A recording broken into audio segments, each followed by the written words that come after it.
Para quem aqui está a Babilônia, em pleno meio-dia. Balneário Camboriú, Babilônia.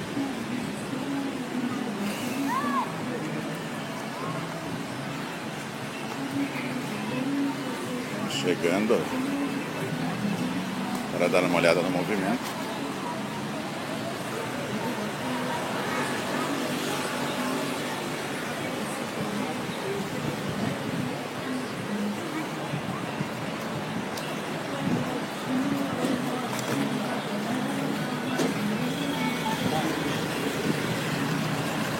Vamos ver aqui como está esse lado aí.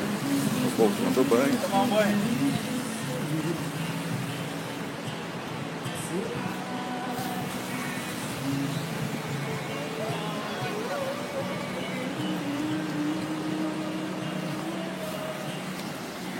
Vamos ver aqui. Vamos olhar direito esse negócio. Vamos ver como é que tá. Ah, sim, muito bem. Estamos aqui em BC, então. Hoje, domingo, meio-dia, quase 1h. Dá uma olhada, ver como é que tá o movimento. E agora sim, parou a ventania.